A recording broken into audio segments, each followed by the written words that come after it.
Hello everyone, welcome to Garima's Bioverse. So students, today we are going to learn about the chapter number 9 of class 7th, that is life processes in animals. Life process क्या होता है? Life process अगर हम बात करें, जैसे नाम से हमें समझ में आ रहा है, लाइफ प्रोसेस ऐसी कुछ प्रोसेस होंगी जो हमारी लाइफ को हमारे मतलब हमारे सर्वाइवल को इंश्योर करती हो। तो ऐसे हमारी बॉडी में कौन कौन सी प्रोसेसेस होती है? एनिमल्स, हम लोग भी एक एनिमल है, ह्यूमन एनिमल है, और भी कई सारे एनिमल हैं। उनमें जो लाइफ प्रोसेसेस होती हैं लगभग सेम ही रहती हैं। जैसे कि आप इसमें देख पा रहे हैं nutrition. Nutrition is a life process, respiration, circulation, excretion and reproduction. सबसे पहले हम देखेंगे animals are living organism to stay alive. They perform several essential activities. These activities that help an organism survive, grow and reproduce are called life process.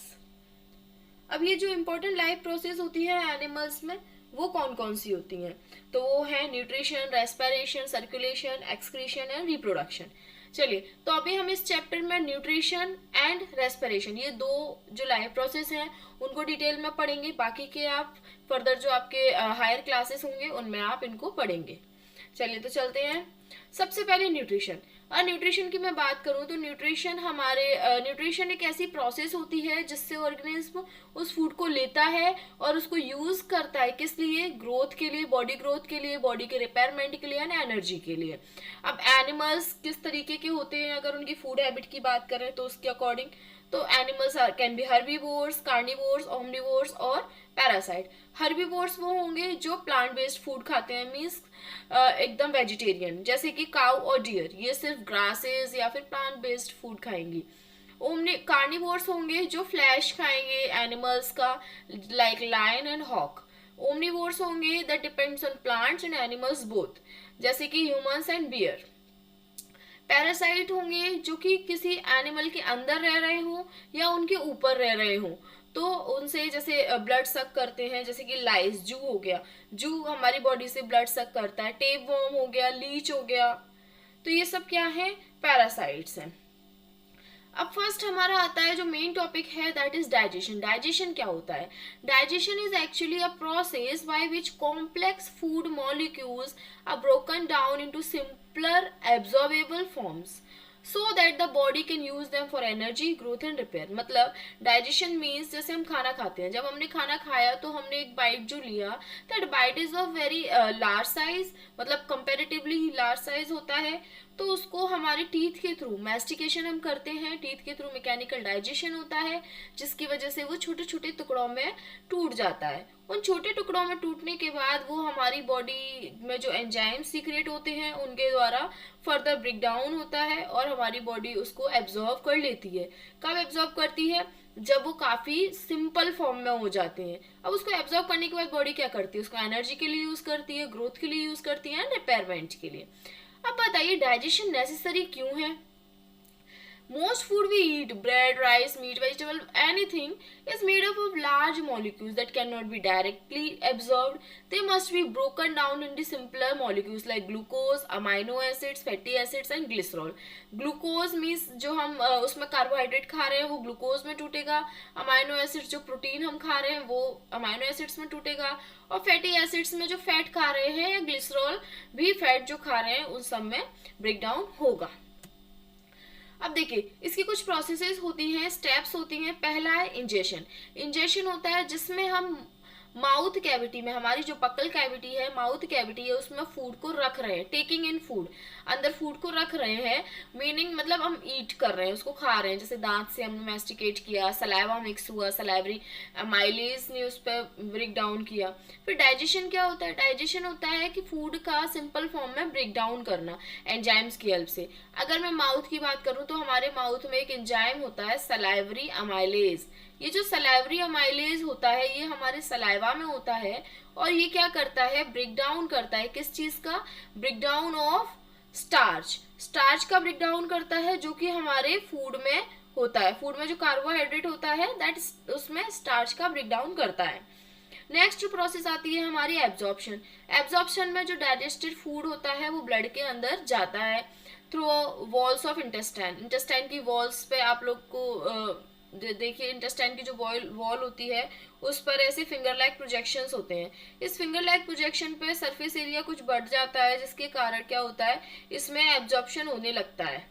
इस तरीके से absorb होने लगेगा और ये कहाँ चला जाएगा, हमारे ब्लड में। एसिमिलेशन मतलब जो फूड है वो सेल्स द्वारा, अब वो ब्लड में चला गया, फिर ब्लड से सेल, हमारे और भी सेल्स हैं, उनको वो फूड मिलेगा जिससे हमें एनर्जी आएगी और ग्रोथ होगी हमारी। इजेशन होता है कि जो अनडाइजेस्टेड फूड है उसका रिमूवल हो, उसको भी तो आउट करना पड़ेगा। अगर उसको आउट नहीं करेंगे तो क्या होगा, हमारी बॉडी में टॉक्सिसिटी आ जाएगी। एनएस के थ्रू उसको बाहर निकालना। तो आप याद रखेंगे 5 स्टेप्स होती हैं। First one is ingestion, second one digestion, and then absorption, then assimilation and then egestion.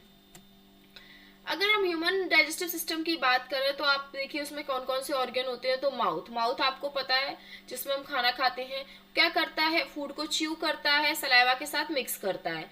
अब सलाइवा में एक एंजाइम होता है जो मैंने आपको अभी बताया था, सलाइवरी अमाइलेज, जो कि स्टार्च को शुगर में कन्वर्ट कर देता है। जैसे कि एक एक्टिविटी है जो मैंने आपको बताई, मतलब 6th क्लास में आप लोगों ने पढ़ी होगी, जिसमें क्या करते हैं कि पहले दो टेस्ट ट्यूब लेते हैं। एक टेस्ट ट्यूब ये है, एक टेस्ट ट्यूब ये है। फर्स्ट टेस्ट ट्यूब में डायरेक्ट बॉइल्ड राइस डाल रहे हैं, बॉइल्ड राइस डाले, और दूसरे में बॉइल्ड राइस बट च्यूड, चबाकर डाले हैं। तो इसमें जब तुम आयोडीन सॉल्यूशन डालोगे, actually iodine solution is best for the test of starch. अगर तुम इसमें आयोडीन सॉल्यूशन डालते हो तो उसमें क्या होगा, आपको कलर चेंज होता हुआ दिखेगा, colour will be blue black. तो इससे क्या पता चलेगा, yes starch is present. But इस केस में जहां पे हमने च्यू कर लिया है, मींस सलाइवरी अमाइलेज ने अपना एक्शन शुरू कर दिया है और जो स्टार्च है वो क्या हो चुका है, अब ब्रेक डाउन हो चुका है। तो क्या यहाँ पर हमको कलर मिलेगा, नहीं, यहाँ हमें कलर नहीं मिलेगा। रीजन इज दैट कि उसमें जो स्टार्च है वो ब्रेक डाउन हो चुका है और वो शुगर में कन्वर्ट हो चुका है, मींस स्टार्च की प्रेजेंस अब यहाँ नहीं है, दैट इज वाई। चलिए नेक्स्ट पार्ट है हमारा ईसोफेगस। ईसोफेगस क्या करता है, फूड को स्टमक तक पुश करता है और इसका मूवमेंट को पेरिस्टाल्सिस मूवमेंट बोला जाता है। नेक्स्ट आते हैं स्टमक में। स्टमक फूड को चर्न करता है और छोटे छोटे टुकड़ों में तोड़ता है, और जो गैस्ट्रिक जूस है, मतलब स्टमक से जो गैस जूसेस निकलते हैं उससे उसमें मिक्स करता है। इसके पास HCl होता है, और पेप्सिन एक ऐसा एंजाइम है जो कि प्रोटीन को डाइजेस्ट करता है। HCl क्या करता है, HCl फूड पर या फिर जो भी बैक्टीरियाज है, जो भी कुछ अनवांटेड चीजें फूड के साथ चली जाती हैं उन पर एक्ट करके उनको डिग्रेड कर देता है। अब अगर मैं लिवर की बात करूं तो लिवर क्या करता है, बाइल जूस प्रोड्यूस करता है। बाइल किस लिए हेल्प करता है, फैट के डाइजेशन में, और वो कहाँ पे स्टोर रहता है, गॉल ब्लैडर में। ये आप याद रखेंगे। पैनक्रियास पैनक्रियाटिक जूसेस को प्रोड्यूस करता है जो कि कार्बोहाइड्रेट्स, प्रोटीन्स और फैट्स, इन सबके डाइजेशन में हेल्प करता है। स्मॉल इंटेस्टाइन मेन साइड है डाइजेशन की और एब्जॉर्प्शन की। तो आप ये याद रखेंगे कि कंप्लीट डाइजेशन हमारा स्मॉल इंटेस्टाइन में होता है, बट कंप्लीट एब्जॉर्प्शन हमारा कहाँ होता है, लार्ज इंटेस्टाइन में। या एक और पॉइंट आप लिख लेंगे, लार्ज इंटेस्टाइन। लार्ज इंटेस्टाइन में क्या हो रहा है, एब्जॉर्प्शन कंप्लीटली। ये टेबल आपको क्लियर है, आई होप समझ में आई होगी। चलिए नेक्स्ट चलते हैं, फिर हम एंजाइम्स का देख लेते हैं। पहला एंजाइम अमाइलेज है जो कि हमें सलाइवा से मिलता है और पैनक्रियास से। वो क्या करता है, कार्बोहाइड्रेट मींस स्टार्च को शुगर में कन्वर्ट कर देता है। पेप्सिन है, स्टमक में होता है जो कि प्रोटीन्स को तोड़ता है। एंड लाइपेज है, वो पैनक्रियास और स्मॉल इंटेस्टाइन में होता है जो कि फैट को तोड़ता है। अब हम बात करेंगे एनिमल्स की, कि एनिमल्स में ऐसा क्या होता है। तो एनिमल्स जैसे कि रिमिनेंट्स होते हैं, काउ एंड बफेलो, वो क्या करते हैं, 2 बार फूड को ट्वाइस करते हैं, और इनके पास 4 चैम्बर्ड स्टमक होता है, मीन्स इनका स्टमक काफी बड़ा होता है, वो देखने में भी आपको पता चलता है। अब इसका 2 बार च्यू करने का क्या सेंस है, तो 2 बार जो है वो च्यू करते हैं, उसका ये सेंस है कि जैसे कि एक बार उन्होंने च्यू किया, उन्होंने कोई भी चीज है वो च्यू कर ली। च्यू करने के बाद जैसे मैं यहाँ पे रफली बना देती हूँ, जैसे उन्होंने च्यू किया, अब यहाँ पे इनका स्टमक है।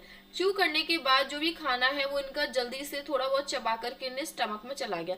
फिर स्टमक में चबाने के बाद ये रिटर्न बैक होता है। रिटर्न बैक जब ये होता है तो माउथ में फिर से ये चबाते रहते हैं। तो आपने देखा होगा जो काउज एंड बफेलोज होती हैं वो ज्यादातर टाइम क्या करती रहती है, माउथ का मूवमेंट करती रहती है, मतलब कुछ ना कुछ मुंह में चबाती रहती है। द रीजन इज दैट क्योंकि वो रिमिनेंट हैं, उनमें जो फूड है उसको काफी बार, मतलब 2 बार चबाते हैं, तो काफी फूड होता है इस वजह से।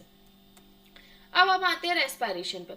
रेस्पिरेशन क्या होती है? रेस्पिरेशन एक ऐसी प्रोसेस है जिसमें ऑक्सीजन ब्रेक डाउन होता है सेल के अंदर और एनर्जी रिलीज होती है। अब आप एक बात मेरी याद रखेंगे कि रेस्पिरेशन एंड ब्रीदिंग दोनों डिफरेंट होती हैं। ब्रीदिंग क्या होती है? सांस लेना और छोड़ना, taking air in and out, सांस अंदर लेना और सांस बाहर छोड़ना। But respiration is chemical breakdown of food to release energy, जो फूड है उसको तोड़ना जिससे कि हमें एनर्जी मिले।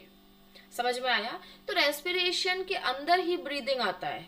रेस्पिरेशन एक हम कह सकते हैं एक ब्रॉड टर्म है, उसी के अंदर ब्रीदिंग आता है। ब्रीदिंग में इंस्पिरेशन, एक्सपिरेशन या एक्सहेलेशन, इनहेलेशन वो आएंगे। अब रेस्पिरेशन के टाइप कौन कौन से? एक है एरोबिक रेस्पिरेशन, दूसरा है एनारोबिक रेस्पिरेशन। एरोबिक रेस्पिरेशन जिसमें ऑक्सीजन रिक्वायर होगी, एनारोबिक में नहीं होगी। एरोबिक रेस्पिरेशन ह्यूमंस में होता है, बर्ड्स में होता है, फिशेज में होता है। एनारोबिक रेस्पिरेशन यीस्ट में होता है, कुछ बैक्टीरियाज में होता है और ह्यूमन की मसल्स में भी होता है। जब हम ज़्यादा रनिंग कर लेते हैं तो हमारे मसल्स में पेन होने लगता है, उसका रीज़न यही है कि वहाँ पे एनारोबिक रेस्पिरेशन हो रहा है। अब रेस्पिरेटरी ऑर्गन देखेंगे अलग अलग एनिमल में, ह्यूमंस, मैमल्स या बर्ड्स में देखें तो लंग्स होते हैं, फिशेज में गिल्स होते हैं, इंसेक्ट्स में स्पाइरिकल्स या ट्रैकियल ट्यूब्स होते हैं। अर्थवॉर्म में उसकी स्किन ही मॉइस्ट होती है जो कि रेस्पिरेशन में हेल्प करती है। और फ्रॉग में स्किन भी होती है, लंग्स भी होते हैं और गिल्स भी। अलग अलग स्टेज में अलग अलग चीजें इसकी रेस्पिरेशन में हेल्प करती हैं। अब ह्यूमन रेस्पिरेटरी सिस्टम को अगर हम देखें तो सबसे पहले आप लोग अपना अपना ऑब्जर्व करेंगे। सबसे पहले हमारी नोज होती है या दो होल्स होते हैं, दीज आर नोस्ट्रिल्स। नोस्ट्रिल से हम सांस लेते हैं, अंदर हवा जाती है और नोस्ट्रिल्स हमारे नोज के अंदर नेजल कैविटी में कुछ हेयर, स्मॉल हेयर्स होते हैं। वो हेयर्स क्या करते हैं, जो भी चीज़ें अनवांटेड चीज़ें जा रही हैं उस एयर के थ्रू उसको फिल्टर्ड करना है। फिर ट्रैकिया या विंड पाइप। विंड पाइप में कुछ सी शेप्ड कार्टिलेजनस रिंग्स होती हैं जो कि क्या करती है कि प्रॉपरली जाने देती है हवा को। फिर ब्रोंकाई आते हैं। ब्रोंकाई में दो ब्रांचेस होती हैं जिनसे लंग्स लगे हुए होते हैं। फिर ब्रोंक्योल्स, ब्रोंकाई के छोटे स्मॉल ट्यूब्स होते हैं, मैं भी डायग्राम बना के बताऊंगी। Alveoli tiny air sac where oxygen enters blood and CO2 leaves blood. इसमें एल्वेलाई में एक्चुअली एक्सचेंज ऑफ गैसेस होता है। और डायाफ्राम मस्कुलर शीट होती है जो कि लंग्स के नीचे होती है और ब्रीदिंग में हेल्प करते हैं। चलिए मैं यहाँ पे बना लेती हूँ रफली। देखिए जो आप देख पा रहे हो, ये दो लंग्स हैं। इन लंग्स में ऐसे ट्री जैसा जाता है। अब इनमें ये होते हैं एल्वेलाई और नीचे है ये हमारा डायाफ्राम प्रेजेंट है। देखिए ये क्या था, हमारा विंड पाइप जिसमें सी शेप्ड ट्रैकिया है, तो सी शेप्ड रिंग्स है। This is our bronchi and this is bronchioles, these small tubes and that balloon like that is alveoli. और ये हमारा लंग है और नीचे क्या है, एक मस्कुलर ऑर्गन है दैट इज डायाफ्राम। तो आपको अब समझ में आया क्या है। अब इसमें देखिए अगर इंस्पिरेशन हो रहा है, लाइक सांस ले रहे हैं, हवा अंदर जा रही है, सांस अंदर जाएगी तो क्या होगा, यहाँ पर इस सांस को रहने के लिए या हवा को रहने के लिए कुछ स्पेस चाहिए। तो यहाँ पर आपको पता होगा कि जो हमारे लंग्स हैं वो कवर्ड होते हैं रिबकेज से। तो रिबकेज मतलब जो पसलियां होती हैं, रिबकेज क्या करेगा, ऊपर जाएगा और ये डायफ्राम क्या करेगा, नीचे जाएगा, तभी तो इसको हवा को रहने के लिए जगह मिलेगी। तो इनका मूवमेंट अगर पूछा जाए कि इंस्पिरेशन के टाइम या सांस अंदर लेने के टाइम कैसे होता है, तो ribcage move upwards and diaphragm move downwards. अगर हम एक्सपिरेशन की बात करें, जब क्या होगा, सांस बाहर जाएगी तो डायफ्राम क्या करेगा, ऊपर इस सरफेस को कवर करेगा और इसको पुश देगा। तो क्या होगा, डायफ्राम ऊपर जाएगा और जो रिबकेज होगी वो नीचे जाएगी। ये आप याद रखेंगे कि इनहेलेशन के टाइम पर डायफ्राम नीचे जाएगा, रिबकेज ऊपर जाएगा। एक्सहेलेशन के टाइम पर डायफ्राम ऊपर जाएगा और रिबकेज नीचे जाएगी। ये मूवमेंट आपको अच्छे से याद होना चाहिए, आपकी बुक में भी दिया है। चलिए इसमें देखिए अगर हम ब्रीदिंग की इनहेलेशन मतलब ब्रीदिंग इन की बात करें तो lungs fill with air, lungs में एयर जाएगी और डायफ्राम कहाँ जाएगा, नीचे। मैंने अभी आपको बताया था। एक्सहेलेशन में मतलब ब्रीदिंग आउट हो रहा है, CO2 रिलीज होगी और जो डायफ्राम होगा वो ऊपर जाएगा। अब चलिए मैं आपको बता देती हूँ कि जो गैस एक्सचेंज है वो कैसे हो रहा है। ये मैंने एक एल्वोलाई का क्रॉस सेक्शन देखा है। इस एल्वोलाई में मान लो यहाँ पर आया है, हमने बाहर से क्या लेते हैं, ऑक्सीजन। ऑक्सीजन हमने ले लिया और यहाँ से हमारे हार्ट से होता हुआ आया है क्या, हार्ट से लंग्स में आया है डीऑक्सीजनेटेड ब्लड। डीऑक्सीजनेटेड ब्लड मतलब कार्बन डाइऑक्साइड कैरिंग ब्लड। तो यहाँ कार्बन डाइऑक्साइड आ गया, यहाँ पे आ गया ऑक्सीजन। तो ये कार्बन डाइऑक्साइड इधर जाएगा, ऑक्सीजन इधर आएगा, तो ऑक्सीजन तो हमारी ब्लड वेसल्स द्वारा एब्जॉर्ब कर लिया जाएगा और CO2 हमारे नोस्ट्रल्स द्वारा बाहर आ जाएगा, मींस एक्सहेलेशन की प्रोसेस से। आई होप आपको समझ में आया हो। फ्रॉम देखेंगे why do we breathe faster while running. हम दौड़ते समय इतना ज्यादा तेज क्यों दौड़ते हैं? तो रनिंग के लिए हमें ज्यादा एनर्जी चाहिए, ज्यादा एनर्जी चाहिए तो क्या होगा, बहुत ब्रीदिंग रेट है वो बढ़ेगी, जिससे क्या हो, एक्स्ट्रा ऑक्सीजन की सप्लाई हो। चलिए अब हम देखेंगे डाइजेशन में माउथ है, स्टमक इन्वॉल्व है, इंटेस्टाइन दोनों, लिवर और पेनक्रियाज, और पर्पस क्या है कि फूड को वो एब्जॉर्बेबल फॉर्म में कन्वर्ट कर दे। रेस्पिरेशन में लंग्स, ट्रेकिया, एल्वेलाई, डायाफ्राम ये सब इन्वॉल्व है और ये क्या करते हैं, एनर्जी रिलीज करते हैं फूड से। तो आई होप आपको ये सब क्लियर हो। जो डाइजेशन हमने पढ़ा, जो हमने रेस्पिरेशन पढ़ा और मोड ऑफ न्यूट्रिशन हमने पढ़े, ये सारी चीज़ें आपको क्लियर होंगी। सारा मैकेनिज्म मैंने काफ़ी अच्छे से समझाने की कोशिश की है। तो thank you very much students, stay focused with me and do like and subscribe my channel so that you can get new and interesting videos. Thank you very much.